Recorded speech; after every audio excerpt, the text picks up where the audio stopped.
सतसाई भगत जी, मैं हरिकेश दास, यूपी कुशीनगर से। मेरा शंका है, मैं केरला में वेल्डिंग का काम करता हूँ।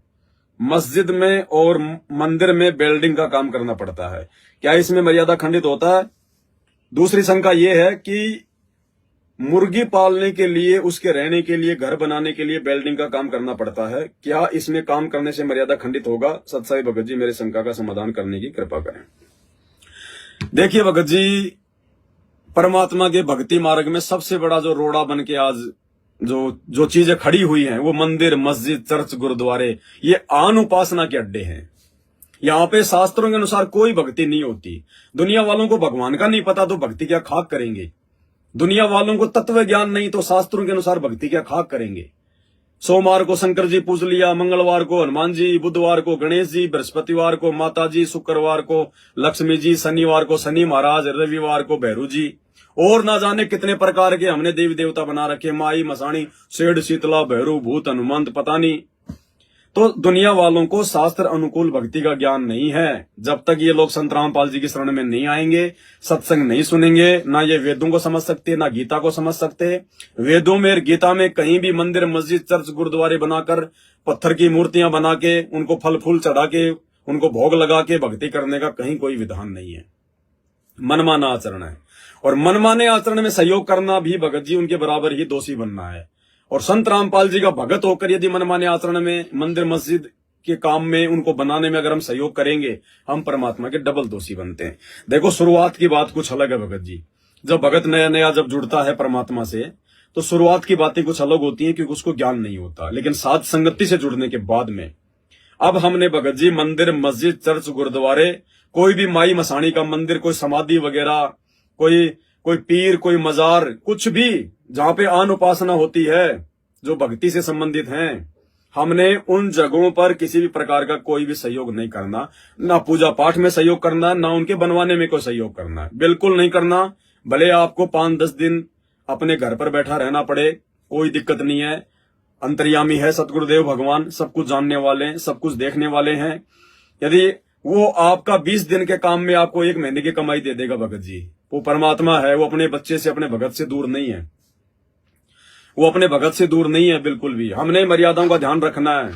ये बहुत बड़ा जो मतलब कि दोषी बनना हो जाएगा परमात्मा का, कि सतगुरु रामपाल जी भगवान से नाम उपदेश लेने के बाद, और विशेषकर साध संगति से जुड़ने के बाद, यदि हम मंदिर, मस्जिद, चर्च, गुरुद्वारे, कोई समाधि वगैरह, कोई मजार वगैरह, यदि इनके बनाने में यदि हम सहयोग करेंगे, तो परमात्मा के सीधे सीधे हम दोषी बनेंगे, क्योंकि हम आन उपासना को जो है मतलब बढ़ावा दे रहे हैं। हम ये बिल्कुल भी नहीं करना।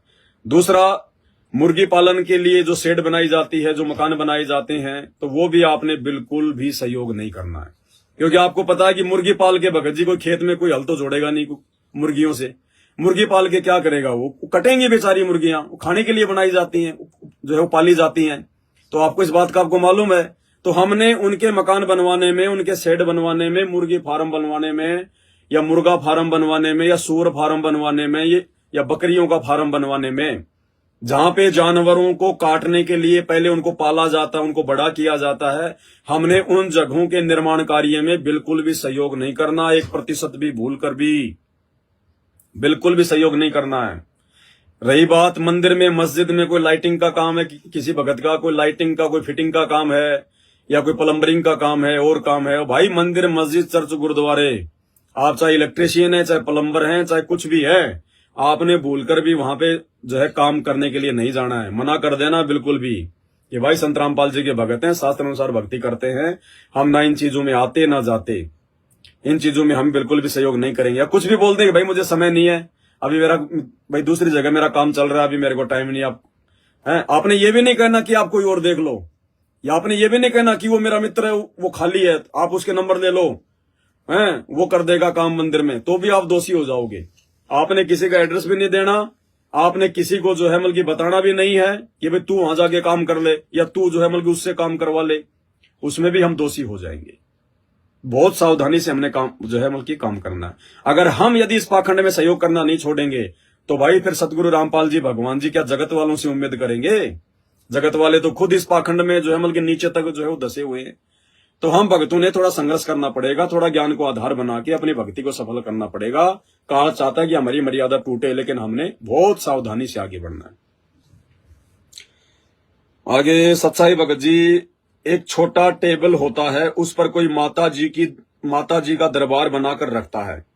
मकान मालिक ने उस टेबल पर कलर करने के लिए मेरे से डीजल मांगा, तो मैंने उसमें डीजल डालने के लिए दे दिया, तो क्या इसमें मर्यादा खंडित होता है? देखो भगत जी, जब आपको इस बात का पता है कि जहां पे आप मकान लेकर रह रहे हैं और वो मकान मालिक जिस टेबल को साफ कर रहा है, रंग कर रहा है, लाल पीला कर रहा है, तो वो किस लिए कर रहा है? माता जी को बैठाने के लिए, माता जी को सजाने के लिए। आपको पता है कि वो माता जी की चौकी, वो माता जी का है वो दरबार, और वो आपसे डीजल मांग रहा है, तो आपने नहीं देना चाहिए। आपने वो उस चीज में सहयोग हो जाएगा। अगर वो अपने दरवाजे के रंग कर रहा है, अपनी दीवारों के रंग कर रहा है, अपने मकान के रंग कर रहा है, तो डीजल दो चाहे पेट्रोल दो, उसमें कोई दिक्कत नहीं है। लेकिन वो आन उपासना के लिए वो चौकी तैयार कर रहा है, उसमें आपने सहयोग नहीं करना है।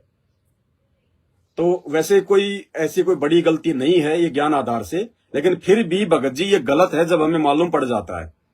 तो आप जी इस गलती के लिए अपने दरबार में जहां भी हैं, सतगुरु रामपाल जी भगवान को दंडवत प्रणाम करके समायाचना करें। आगे से भगत जी हम ध्यान रखें।